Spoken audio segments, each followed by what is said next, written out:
За ер нь бол харааны бэрхшээлтэй иргэд мэдээлэл авах боломжоо алдсан байдаг. Монгол улсын хэмжээнд 11,600 харааны бэрхшээлтэй иргэд байна.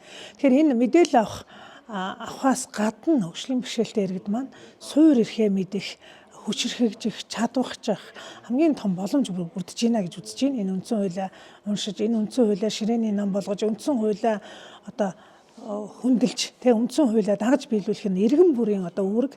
Тэгэхээр бид нар энэ иргэнийхээ эрх үүргийг эдлэх ийм илүү том боломж бүрдэж байна гэж харж байна.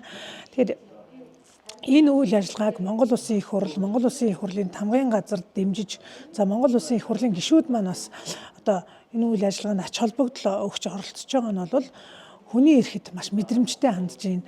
Хөгжлийн бэрхшээлтэй хүн болгонд хүртээмжтэй хэвлэл мэдээллийг хүргэх чиглэлээр анхаарч ажиллаж байна. Хөгжлийн бэрхшээлтэй хүний эрхийг эдлэх боломжийг бүрдүүлэхэд анхаарал хандуулж байгаа сайхан үйл явдал болж байна гэж харж байна. 12 онд манай ном 30% хэвлэгдэжсэн. Одоо бол энэ номонд болохоор 19 оны нэмэлт өөрчлөлтүүд бас орсон байгаа. Одоо энэ ном бол бүр илүү сайжирч 108% хэвлэгдсэн. Улаанбаатар хотын болон 21 аймгийн номын сан, хууль сурталчлах байгууллагуудад энэ ном маань тараагдана. За энэ ном бас мөн хүртээмжтэй хэлбэрээр энэ номон дээр бас QR код байршуулсан байгаа. Тэр номон дээр QR код байршуулсан энэ дээр бол нэг сонсголын бэрхшээлтэй иргэд мөн харааны бэрхшээлтэй иргэд унших QR кодыг ашиглаж унших бас боломж бүрдэж байгаа гэдгээрээ чухал ач холбогдолтой. Ер нь бол хүртээмжтэй хэвлэлийн бүхэл форматыг ашигласан жинхэнэ хүртээмжтэй хэвлэлийг бол өнөөдөр бид барьж унших боломжтой болж байна.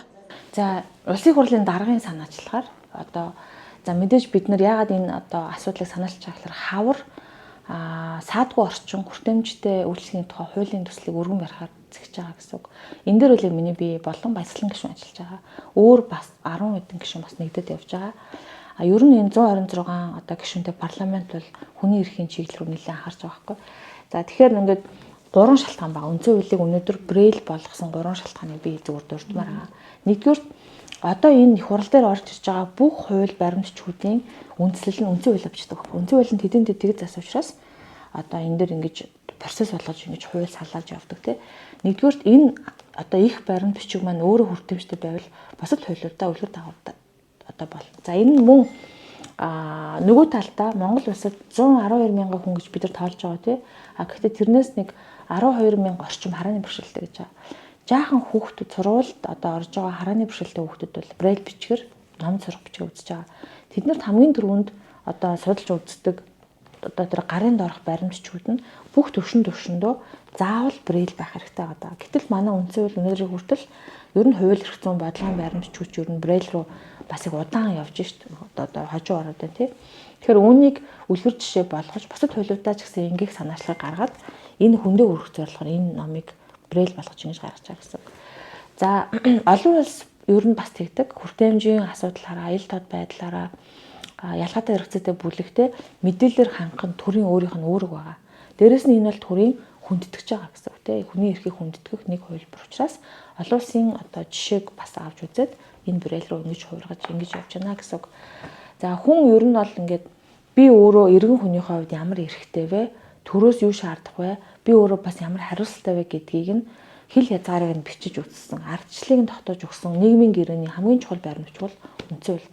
Энэ хүртээмжтэй байхгүй бол өөр бусад баримтчгийг яаж хүртээмжтэй байх вэ гэдэг санаагаар энэ ажлыг бол ерөөхдөө ингэж манай ажил маань тий улсын хурлаас энэ бол ажил ингэж явж байгаамаа гэдгийг санацлах гэсэн. 12 мянга орчим хүнээс брэйл уншиж брэйл уншина гэхүү эсвэл ер нь 100% нэлийн харааны бэрхшээлтэй гэж үзэж байгаа баримжаа тоо байдаг нарийн байхгүй.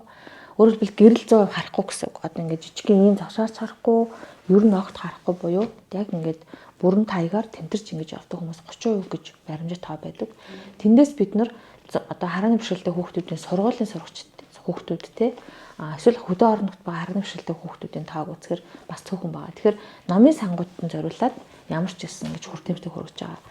За олдмолоор харааны бэрхшээлтэй болсон хүмүүс бол брэйл бичиг бол байхгүй тий. Тэднэрт бол бид нар дуун хувилбараа гаргаж өгч гэсэн. Энэ дээр QR-ыг уншуулчихаар харааны бэрхшээлтэй хүмүүсийг сонсдог ийм төхөөрөмжөр байна.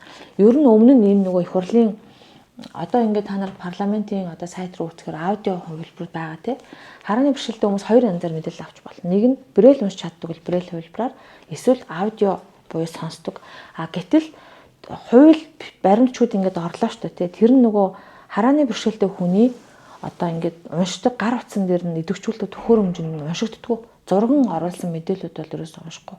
Зургийг. Тэгэхээр EPUB буюу өргөтгөл дээр ч юм уу тий, эсвэл PDF-ээр ч юм уу Word энтрээр оруулах юм бол нөгөө харааны бэрхшээлтэй хүмүүсийн програм тэрийг уншиж өгдөг байхгүй. Тэгэхээр ийм хоёр хувилбараар харж чадахгүй байгаа хүмүүс л мэдээлэл авах боломжтой. Тэгэхээр брэйл уншигчд нь бол сонсдгоосоо цөөхөн учраас явж байгаа. Нөгөө талд брэйл маш үнэтэй хэвлэл байгаа. Энэний одоо хэвлэлийн газар маад юм олон байхгүй. Дээрэс нь дэлхийд дээр харааны бэрхшээлтэй хүмүүс чинь их олон биш учраас зах зээлээрээ энэ тоног төхөөрөмжөний хүнтэй хэвлэгддэг. Монголд одоо их олон үйлдвэр байхгүй. Тэгэхээр бид нар маш цөөхөн би жишээлбэл ингээд нэрийн утсаа хаяад нэг ингээд брэйл болгож ингэж хэвлүүлж байгаа. Өнөөдөр их хурлын дараа учирлаас нэрийн утсаа брэйл болгож ингэж хэвлүүлж байгаа. Тэгэхээр энэ бол яг бусдандаа үлгэр дуурайл үзүүлээд ингээд явж байгаа. Хэрвээ харааны бэрхшээлтэй хүмүүстэй очиж уулзахдаа зааланд байгаа хүмүүсээс за та брэйл уншдаг хүмүүс байвал гараа өргөж гэхээр гараа өргөл тэр хүмүүс би нэрийн утсаа өгнө. Уншиж чаддаг хүмүүст нь би илүү аудиогоор мэдээлэл өгөх боломжтой. Тэгэхээр ийм хоёр хувилбар санал байгаа гэсэн. Тийм, энийх нь аргагүй. Үндсэн хууль өөрөө бидний одоо гол баримт бичиг учраас энийг бид нар ямар ч зэмбрэл болгох чинь. За одоо тэр саадгүй орчин хүртээмжтэй үйлчлэгийн тухай хуулийн төсөл дээр бид нар төрийн бүх үйлчлэгийг хүртээмжтэй одоо гаргана гэсэн заалт орж байгаа. Тэр дотор бид нар брэйл гэдэг ингээд оруулж байгаа. Тэгэхээр жишээлбэл зөвхөн одоо иргэдтэй нөгөө нүдэрээ хараад ингээд уншдаг хүмүүс уншдаг байсан бол тэр нь бид нар нэг бол одоо юм дуун хөрвүүлэхтэй буюу аудио бүр шаардлагатай бол брэйл болгоно гэдэг тэр хуулинд тусгаж өгнө гэсэн. Тэгэхээр энэ саадгүй орчин хүртээмжтэй үйлчлэгийн хуулиар угаасаа энэ бол цаашаа процесс явуулж явах зүйл байгаа байхгүй. Тэгэхээр эхний ээлжинд манлайлал үзүүлж байгаа үйлдэл. Дээрэс нь энэ өнөөдөр чинь бидний нөгөө үндсэн хуулийн ядууртуу ядаж хүртээмж рүү чиглэсэн нэг ажил хийя гэдэг ийм санаачлаа байна. Бид нар ингээд харааны бэрхшээлтэй хүмүүсийг 12 мянган биштэй гэж орхиж болохгүй. Тэр чинь цаана ингээд нэг хүн 3 одоо гэр бүлийн гишүүнтэй гэж бодоход 30 мянган хүний community буюу олон нийтийн асуудал явж байгаа. Тэднэрт бид нар одоо өргөн барьж байгаа одоо би жишээлбэл саадгүй орчны хууль, нийгмийн ажлын хууль энтрүүдийгээд яг тэдний уншуул цохилтой гэж бодож байгаа хуулиудаа би жишээлбэл цөөхөн боломжоор одоо зардал мөнгөний харж байгаа боломжоор брэйл хэвлэнэ. Одоо тэгж танилцуулна тий. Тэгээ энэ нь өөрөө бусад одоо манай гишүүдч гэсэн бас жишээг болж санаа авах гэж бодод байгаа байхгүй. Тэгэхгүй болохоор жишээлбэл юм байгаа. Харааны бэрхшээлтэй хүмүүс одоо юу гэдэг? Ийм дэвтэр хийдэг байхгүй. Одоо тэр үйлдвэр хийдэг байхад тэрийг тендерт ороод одоо тэр төрийн захим сайт руу материалаа оруулах гэхээр чадахгүй байх ч гэдэг асуудал байгаа. Тэгэхээр хүртээмж болон саадгүй орчны тухай хуулийн дээр энэ мэтийн маш их процессыг тусгаж өгчөөд энийг бид нар одооноос эргээр хүмүүс зөв сурталчилж ойлгуулахгүй бол энэ бол нийгэм нэлээ их одоо бас зардалч бий болно. Тэгэхдээ өнөөдөр бид нар гинт их зардал гаргаж байгаа боловч 10-20 жилийн дараа гинтл буурна. Тэ хүмүүсийн нөгөө бухимдал багасна. Зарим талаараа авилгалж гсэн болохгүй. Яг л илдэд болгож өгч байгаа учраас тэр утгаараа энийг үр ашиг нь аягүй сайн үйлдэл гэж би одоо магтанд болоод байгаа байхгүй юу энэ хүртээмжийн талаар. Тэгээ хүмүүс илүү сайн уншаад өөртөө бас хүсэлт гаргаад би ийм юм үртгэхийг шил өргөдөл гомдлоо бид нар брэйлэр авч боломж байна уугүй юу гэдэг бид нар ярих цаг одоо болсон гэсэн үг байхгүй. Жишээлбэл шүүхтэр өөрийнхөө асуудлуудыг мөн брэйл баримтчгээр одоо үздэг байх хэрэгтэй гэдгийг ч гэсэн ярих болсон байхгүй. Тийм. Тэгэхээр үндсэн хууль нь хамгийн их учраас энийг л урдаа бариад байгаа юм байна.